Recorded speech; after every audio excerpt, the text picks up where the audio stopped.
I'm Jeremy from NightDrive, and you're watching our Gear Rundown.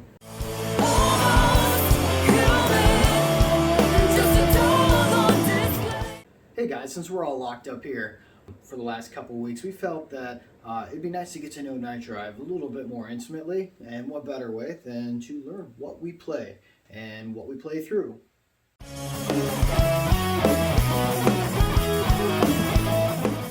I am a huge guitar guy. I've been a guitar tech for 15 years. I mean, I love everything about guitar. I've been playing for the better part of 25 years or something like that. It's insane. And over the course of time, I've owned many guitars. But these three here that I use for NightDrive are kind of my favorites. So let's get started with my number one here. This one's name is Lilith, and I've only named three of my guitars, and coincidentally it's the three that I use here for NightDrive. So this is Lilith. Lilith is an Epiphone G400, but that's really where it ends.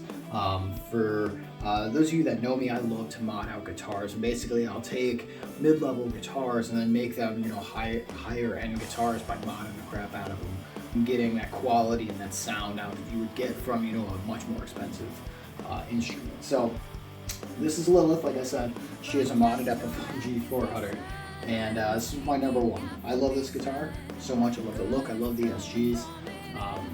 For the mods, really, if you take a look, so the back here, I've got some hip shot locking open gear tuners. These were installed basically to address the issue with that G-string problem that all of the phones have, where the G-string likes to go out of tune very quickly and very easily. So replacing the whole setup here solved the problem. So between the tuners, they're replacing the nut with a Tusk nut, which is it's a huge upgrade for minimal cost on any guitar.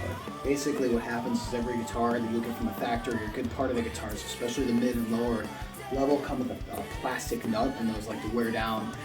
They're crap for tone and everything else like that. So putting in a Tusk nut here just kind of solves that problem. It's almost as good as a bone nut, just a lot cheaper.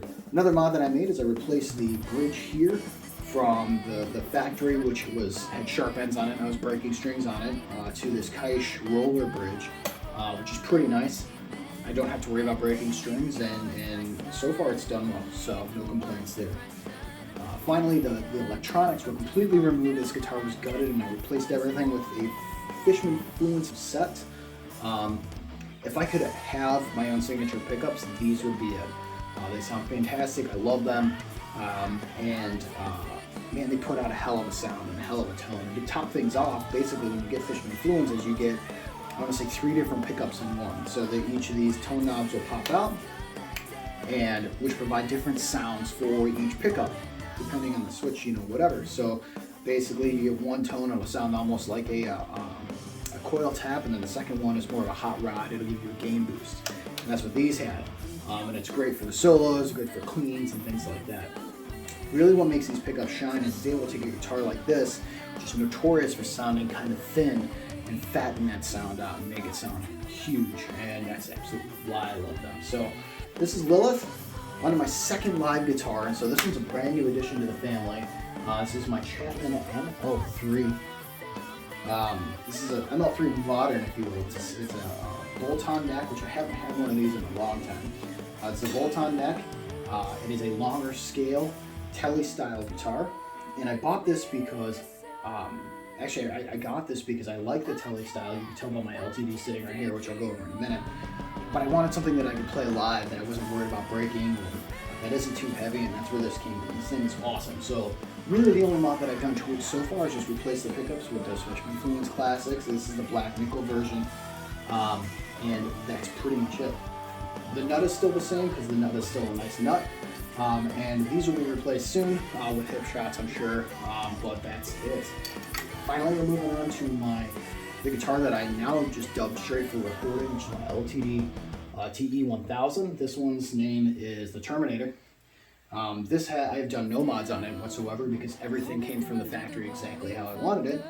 So straight off the bat, they have their own ESP locking tuners, which is awesome for situations where you need to change a string really fast. The nut here is made of the same thing that the Tusk nuts are made out of, so there's no need to replace that. It does a great job.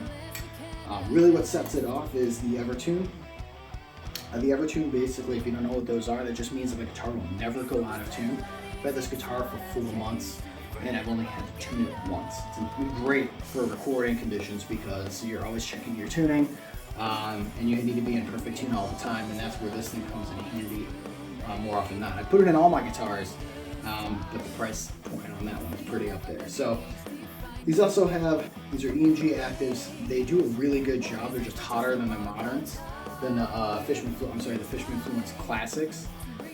They've got more of a modern sound, a little bit higher gain, and it's noticeable when you play it live, but on recording it sounds awesome. And so really, when you listen to our new EP, this is the main guitar on that. This thing plays amazing. It's just heavy. So in a live setting, it's going to be a little bit more difficult to rock out with. But I would if I had to. It's an amazing sounding guitar. But yeah, that's my...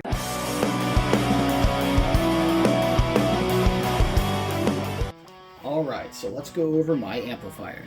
I apologize, I don't have my show cab here as it's much bigger than what I need here at the house. It's a 212 closed back cab that's been modded out, so with baffles in it to project the sound out more so through the front instead of bouncing around inside the cab. Like I said, it's 212.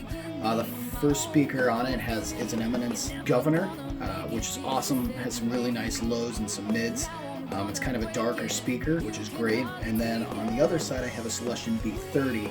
This one's a little bit brighter and kind of a staple for the guitar world, so I had to throw it in there. When you put them both together, they really round out the sound, and I love how good it sounds. It just sounds amazing. The back of the cab has 3 inputs, so I can operate each speaker independently, or I can combine them like I normally do and run each speaker and run both speakers.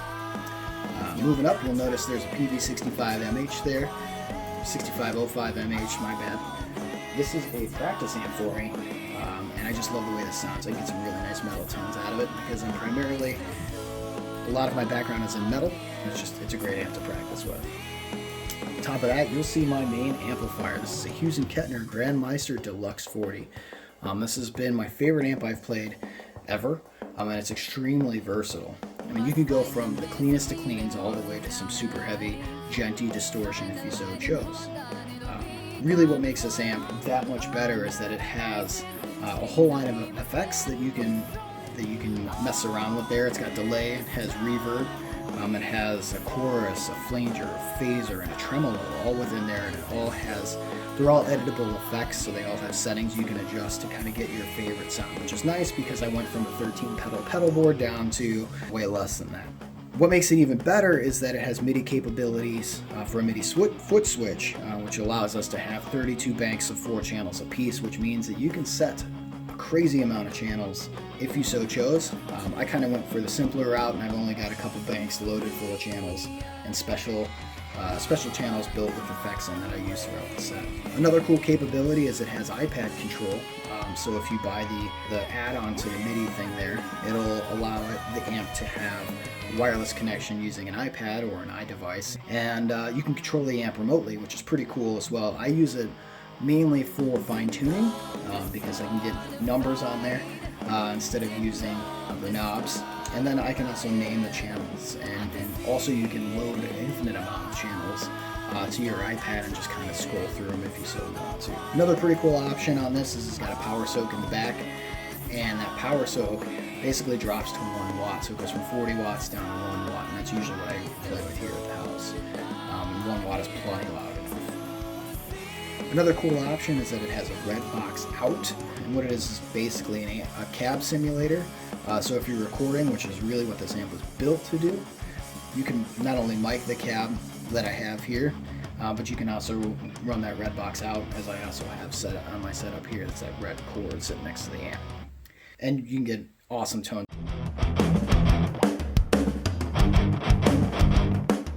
A long time running, and pedal boards are always being reconfigured and so on and so forth, but I think I found a nice happy medium here.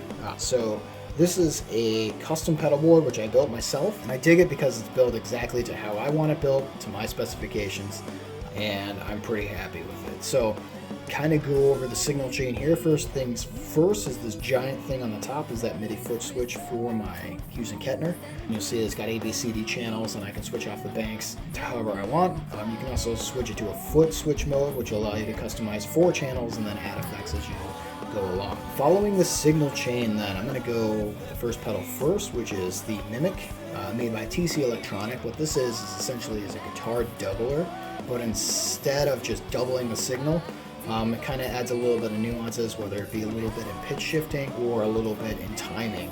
It does a really awesome job of filling out your sound and making it more full. This is normally an always-on pedal.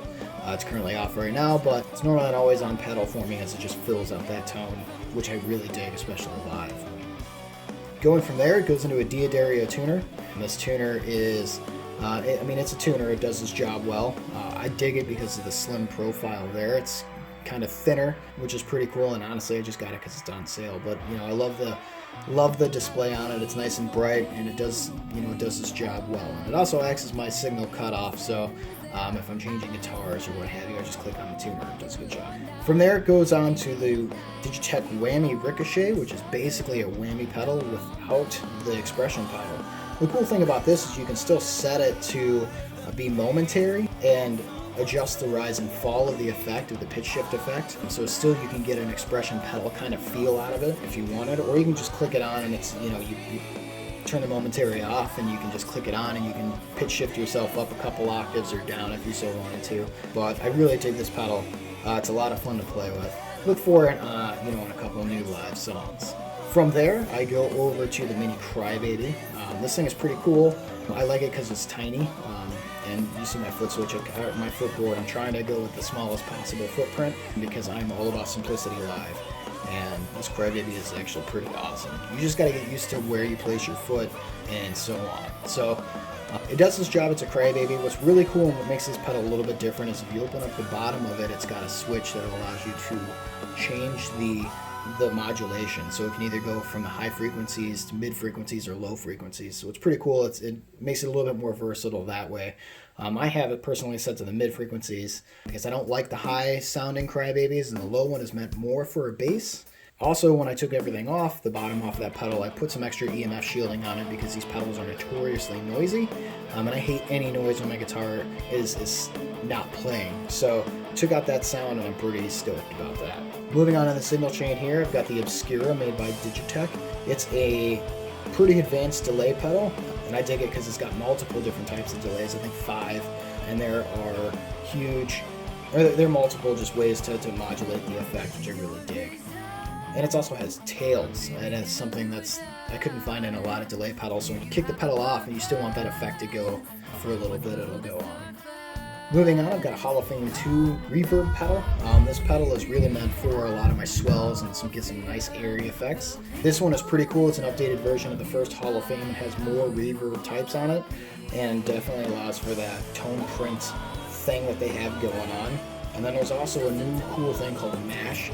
So the harder you press on this little switch here, the louder it adds a modulation to the effect. So you can do either like a louder volume on the effect, or it has an option where you can do 2 different effects at once and allows the volume on the one effect or what have you.